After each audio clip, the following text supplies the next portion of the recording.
Olá pessoal, essa foi uma aula que eu preparei recentemente e resolvi gravar para vocês. Então a gente vai tentar falar um pouquinho sobre ventilação mecânica. No entanto, eu vou tentar fazer uma correlação entre os modos ventilatórios e suas representações gráficas, talvez para nos aproximar um pouco mais dos gráficos em ventilação mecânica. Na realidade, essa aula é voltada para pediatria, mas o início ele é aplicável para o paciente adulto também.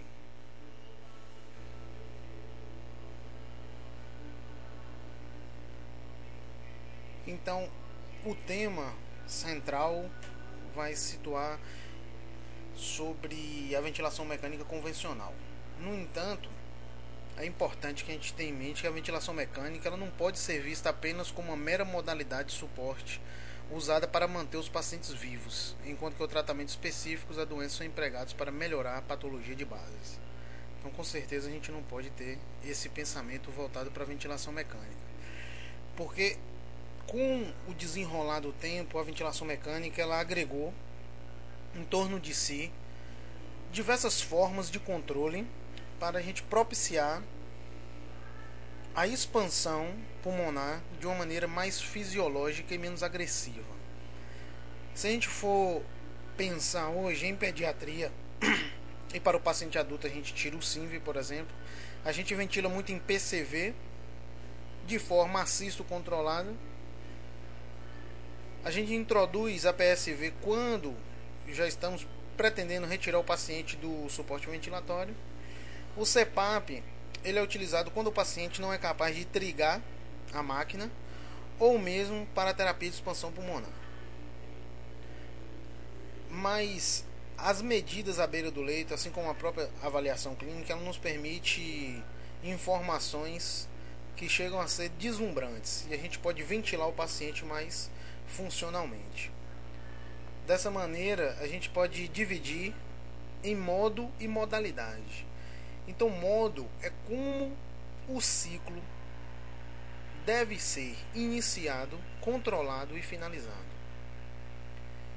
Quando ele é iniciado pela máquina, controlado pela máquina e finalizado pela máquina, a gente chama de ciclo controlado. Então, o paciente não tem participação nesse ciclo, a não ser que ele esteja interagindo junto com o ciclo, e geralmente a gente chama isso de briga do paciente com o ventilador. O modo assistido, por sua vez, ele permite que o paciente deflagre, ou seja, ele pode iniciar o ciclo ventilatório, no entanto, vai ser a máquina que vai controlá-lo e finalizá-lo também. Já no espontâneo, o paciente tem a plena liberdade de iniciar, manter durante quanto tempo ele quiser e finalizar o ciclo ventilatório dele. Então, esses são os três modos. Em relação à modalidade, como o ciclo vai ser ofertado, e isso vai ser de acordo às variáveis de controle. Então ele vai ser iniciado através de quê, controlado através de quê, finalizado através de quê. Através das variáveis de controle, a gente chama de modalidades, e as mais usuais são VCV, PCV, PSV, SINV, CPAP e as suas associações, né? A partir da associação de variáveis de controle, a gente criou modalidades ventilatórias que são de duplo controle. O ventilador, ele entende que deve liberar o fluxo por dois mecanismos. Ou por uma questão de tempo, ou por uma deflagração via fluxo ou pressão. Então, quando a gente ajusta a sensibilidade do ventilador, a gente está promovendo que a válvula de fluxo vai entender quando a pressão ou fluxo do sistema caiu e com isso ela se abrirá. Modos assistidos e espontâneos. No modo controlado é ciclado a tempo. Ou seja, vai ser iniciado a tempo, não ciclado a tempo. Me desculpem. Esse gráfico aqui vai facilitar o nosso entendimento de iniciado, limitado e ciclado. Na realidade, no ponto 1 aqui, a gente pode perceber que o volume era zero, o fluxo era zero e a pressão era zero. A partir do momento que a válvula de fluxo se abre, começa a enviar massa de gás para o paciente e os sensores posicionados vão avisar para a central interna de processamento de dados que acabou de acontecer uma abertura da válvula de fluxo. O fluxo levando matéria, ele gera um volume no recipiente. O volume acondicionado dentro de um recipiente vai causar pressão. Então, do ponto 1, a gente vai estar percebendo como inicia a nossa fase respiratória. Mais específica, a fase inspiratória. O final dessa fase, ele vai ocorrer aqui exatamente no ponto 2. Então a gente percebe que o fluxo vai decair, a pressão no sistema se mantém constante e nesse momento aqui nós vamos ter um platô de volume também.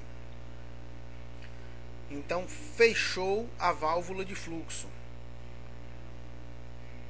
Finalizamos a fase expiratória, ou seja, limitamos a fase inspiratória a esse ponto 2. Depois vai acontecer em 3 a mudança da fase inspiratória para a fase expiratória, ou seja, abertura da válvula exalatória.